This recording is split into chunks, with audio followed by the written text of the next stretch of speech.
ചെയ്യുന്ന എക്സ്പെരിമെൻറ്റിൻ്റെ പേര് measurement of unknown impedance. അപ്പം രണ്ട് സംഭവങ്ങളുണ്ട്. ഹോൺ ആൻറ്റിന ഉണ്ട്, ഇത് ഹോൺ ആൻറ്റിന, ഇത് മൂവബിൾ ഷോർട്ട്.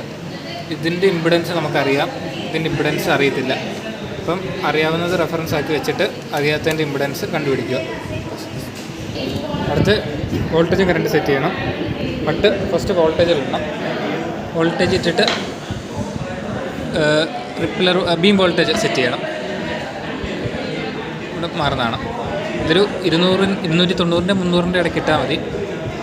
അല്ലെങ്കിൽ ഏതെങ്കിലും ഒരു കോൺസ്റ്റൻ്റ് എണ്ണം, പിന്നെ അതൊരിക്കലും മാറ്റാൻ പാടില്ല. അപ്പം 329 നമ്മൾ ചെയ്തുകൊണ്ടിരുന്നത്, എന്നിട്ട് 329 വെച്ച്.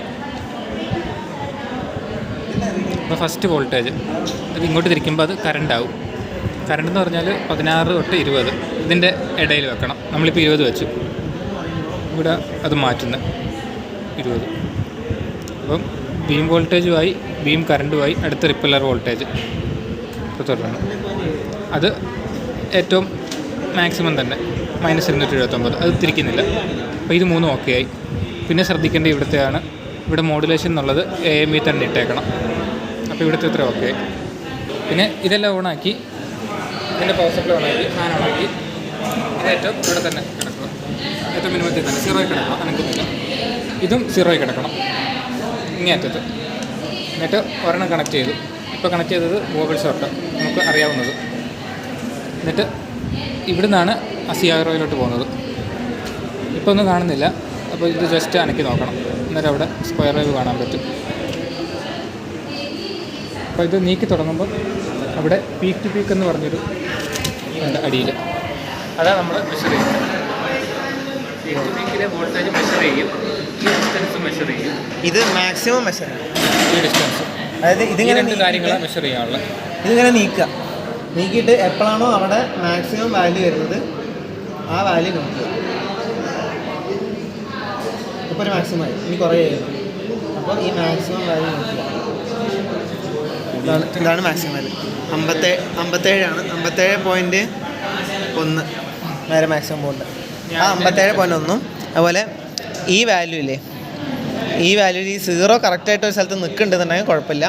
0, 2 വരേൻ്റെ ഇടയിലാണെന്നുണ്ടെങ്കിൽ ഏത് വരെയാണോ ഒപ്പം നിൽക്കുന്നത് ആദ്യം ഈ വാല്യൂ എടുക്കുക. 9 കഴിഞ്ഞിട്ട് 1 2 3 4 5 6 7. ഇനി 7 പ്ലസ് ഇത് ഏത് വരെയാണോ കറക്റ്റ് വരുന്നത്. അപ്പോൾ അത് 5ാമത്തേലാണ് കറക്റ്റ് വരുന്നത്. അപ്പോൾ 7 പ്ലസ് 0.01 ഇൻറ്റു 5. അതല്ല ഈ 0 എന്നുള്ള വാല്യൂ കറക്റ്റ് എവിടെയെങ്കിലും നിൽക്കുകയാണെന്നുണ്ടെങ്കിൽ കുഴപ്പമൊന്നുമില്ല. ആ വാല്യൂ നേരം എടുത്തത്. ഇപ്പോൾ 9.7 ആണ് ഇതിൻ്റെ വാല്യൂ. 9.7 57 ആയില്ലേ. നമ്മൾ അടുത്തെടുക്കാം. 4 9.7 ഫസ്റ്റ് VMAX അല്ലേ? VMAX നമുക്ക് 57.5 അതിൻ്റെ ഡിസ്റ്റൻസ് 9.7.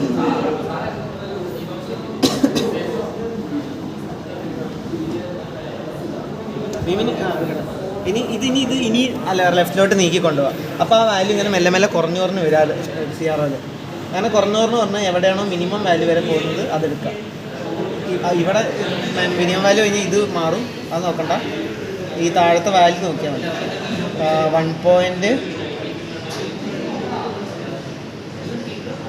1.2 വരെ പോയിട്ടുണ്ട്. 1.2ലെ വാല്യൂ 10.3. ഡിസ്റ്റൻസ് 10.3. ഇനി അടുത്ത VMAX. ഇനി ലെഫ്റ്റിലോട്ട് മാത്രം പോവാം, റൈറ്റിക്ക് വരണ്ട. ഇനി അടുത്ത ഇനി നോക്കിക്കഴിഞ്ഞാൽ ഇനി ഇങ്ങനെ കൂടി വരും. അതങ്ങനെ കൂടി അടുത്ത മാക്സിമം എപ്പോഴാണ് എത്തുന്നത് അപ്പോൾ നിർത്താം. അടുത്ത മാക്സിമം എന്താ പറയാനുള്ള 70.2 70.2ൻ്റെ പീക്കിന് വന്നു കഴിഞ്ഞാൽ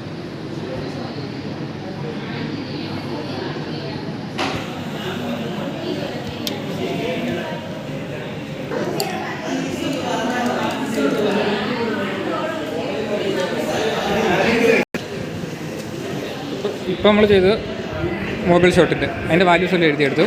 മാക്സിമം മിനിമം ഡിസ്റ്റൻസ്. ഈ സെയിം സാധനം തന്നെ നമ്മൾ ഹോൺ ആൻറ്റിന ഫിറ്റ് ചെയ്യണം. അതിൻ്റെ മാക്സിമം മിനിമം ഡിസ്റ്റൻസ് എടുക്കണം. അപ്പോൾ ഹോൺ ആൻറ്റിന അതിൻ്റെ ഒരു ഓണറിൻ്റെ ഒരു 3 സെറ്റ് എടുക്കണം, മൊബൈൽ സെറ്റിൻ്റെ ഒരു 3 സെറ്റ് എടുക്കണം. റീഡിങ് ഇത്രയേ ഉള്ളൂ.